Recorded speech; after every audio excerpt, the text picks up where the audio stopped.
In a world of first impressions, what truly defines who we are? When teacher Claire Matthews, with her meticulous routine, crosses paths with the quiet Olivia Harris, something beyond appearances begins to emerge.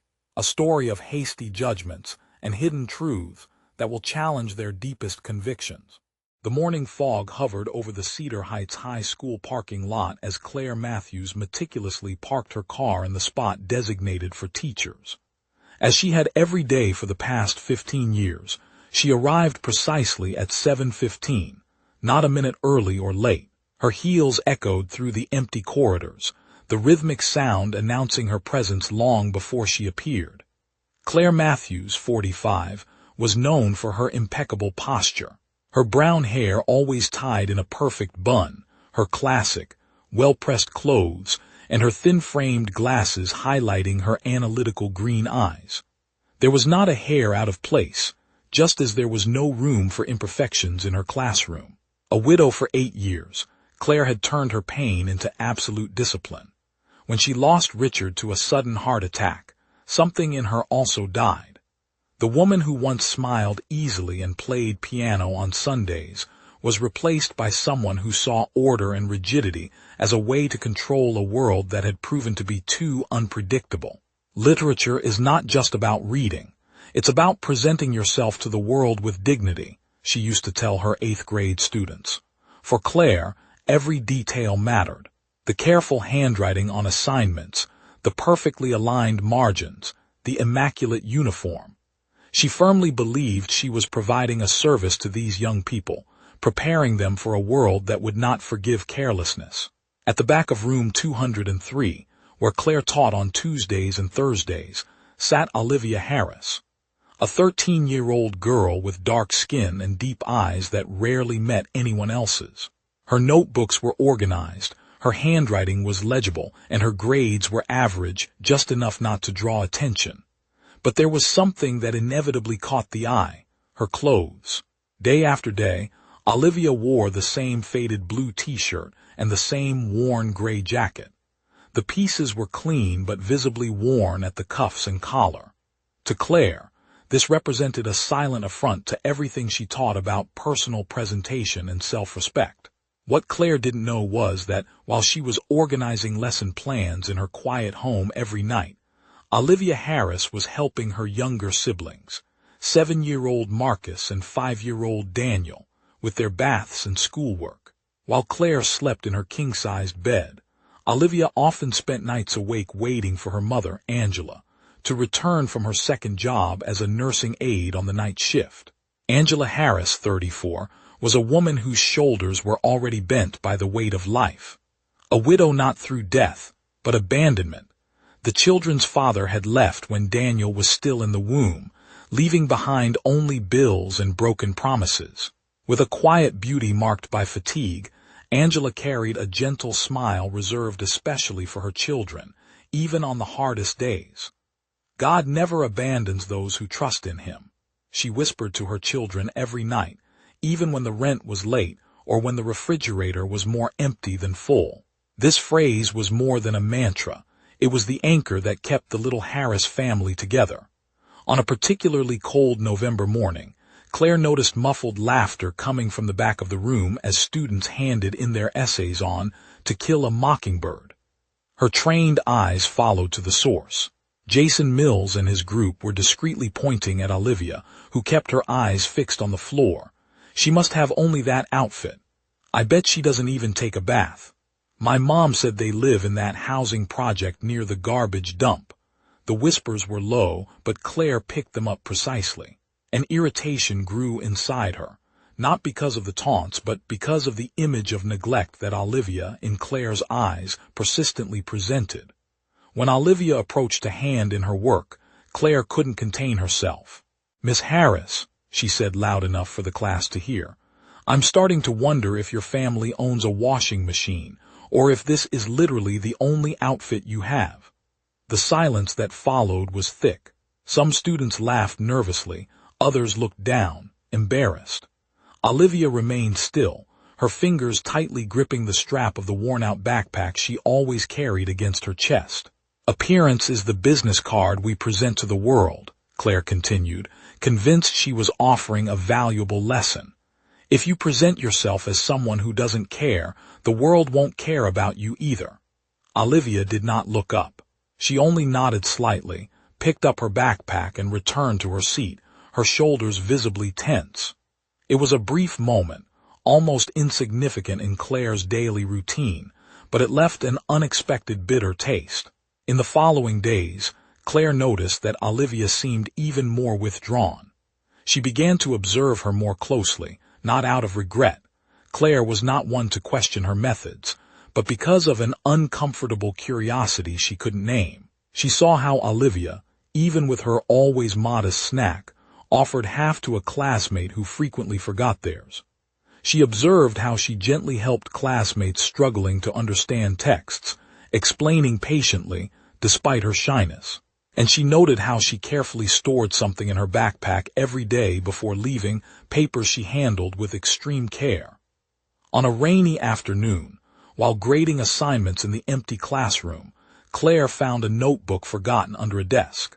Opening it to identify the owner, she found Olivia Harris's name on the first page in careful and delicate handwriting. As she leafed through it, she discovered not only organized notes, but also small Bible verses carefully written in the margins. Even though I walk through the valley of the shadow of death, I will fear no evil, for you are with me.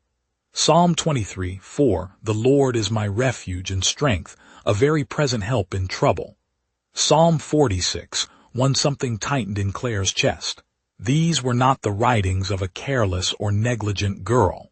They were the words of someone clinging to faith as sustenance. The next day, as she discreetly returned the notebook, Claire noticed something she had previously overlooked. Olivia's nails were immaculately clean, and her hair, though simple, was always well combed and neatly braided. The contradiction between these details and the repeated clothes began to bother her.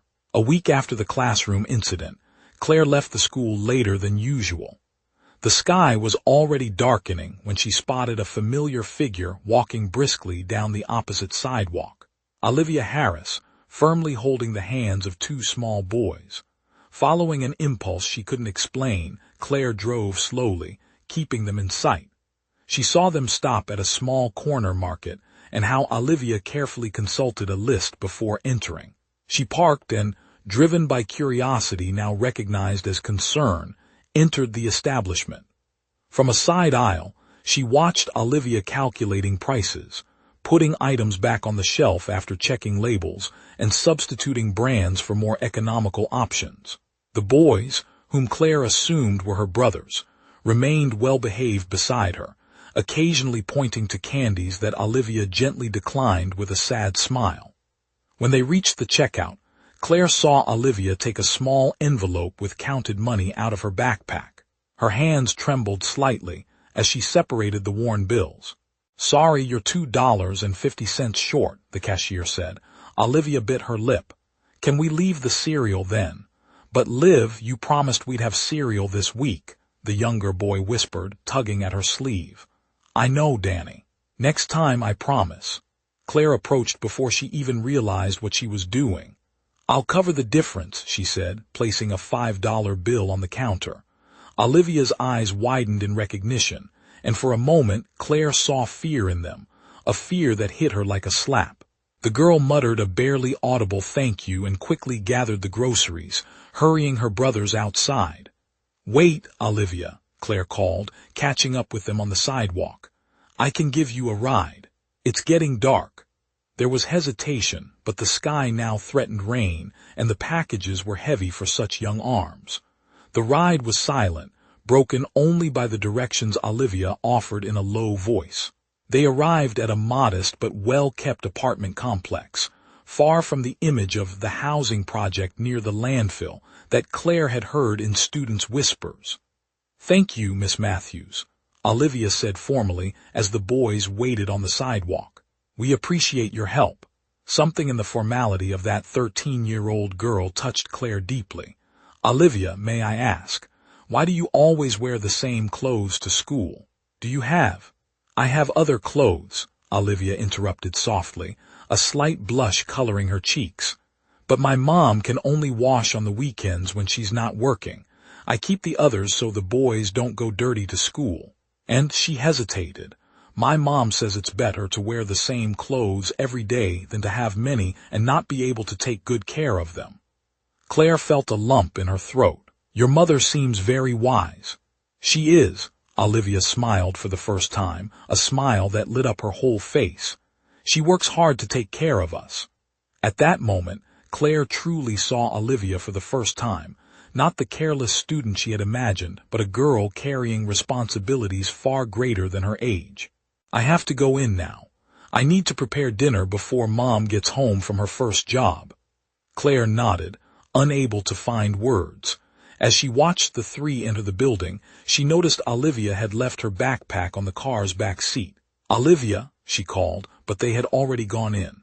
Picking up the worn backpack, Claire felt its weight.